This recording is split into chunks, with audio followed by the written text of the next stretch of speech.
श्री स्वामी समर्थ. नमस्कार सखीनो, मी अलका बाबर. माझ्या अन्नपूर्णा या चॅनलवर आपले स्वागत आहे.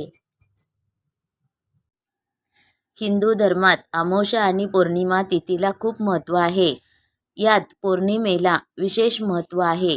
माघ महिन्यात येणारी पौर्णिमा धार्मिकदृष्ट्या विशेष आहे. माघ महिन्यात ही पौर्णिमा येत असल्याने याला माघी पौर्णिमा असे म्हणतात. यंदा माघी पौर्णिमा 24 फेब्रुवारी रोजी आहे. प्रत्येक पौर्णिमेच्या दिवशी भगवान सत्यनारायण, देवी लक्ष्मी आणि चंद्रदेव यांची पूजा करण्याची परंपरा आहे. मात्र माघ महिना भगवान विष्णूला अतिशय प्रिय असल्याने या महिन्यातील पौर्णिमेचे महत्त्व अधिकच वाढते.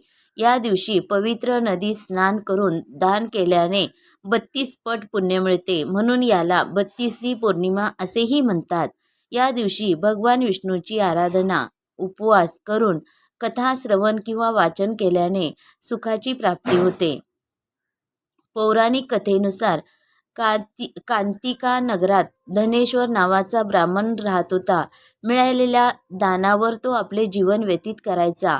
या ब्राह्मण आणि त्याची पत्नीला मूलबाळ नव्हते. एके दिवशी त्याची पत्नी भिक्षा मागण्यासाठी शहरात गेली, परंतु सर्वांनी तिला वांज म्हणून भिक्षा देण्यास नकार दिला. त्यानंतर कोणीतरी त्या ब्राह्मणाच्या पत्नीला 16 दिवस कालिका देवीची पूजा करण्यास सांगितले. त्यानुसार या ब्राह्मण जोडप्याने सांगितल्याप्रमाणे पूजाविधी केली.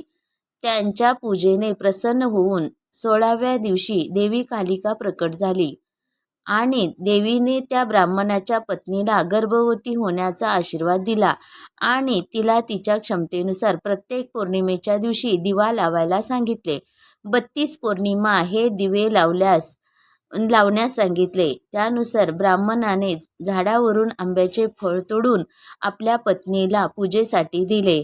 त्यानंतर देवी कालिकाने सांगितल्याप्रमाणे प्रत्येक पौर्णिमेच्या दिवशी ती ब्राह्मण पत्नी दिवा लावत असे. देवी कालिकेच्या कृपेने त्या ब्राह्मण दाम्पत्याला पुत्ररत्न प्राप्त झाले.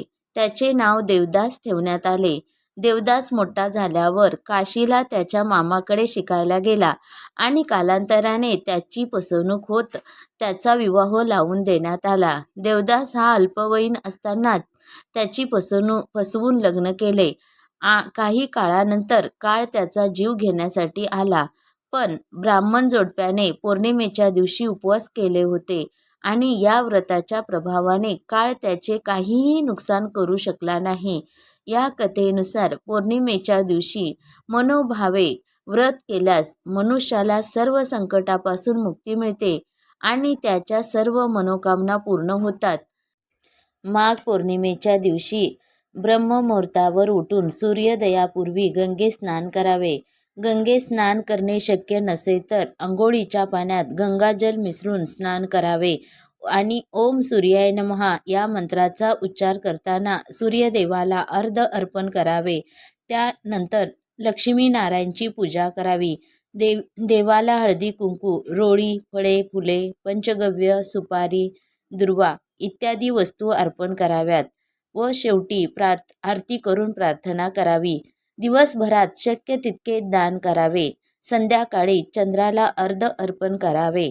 माझा हा छोटासा व्हिडिओ आवडला तर लाईक, शेअर आणि सबस्क्राईब करायला विसरू नका. श्री स्वामी समर्थ.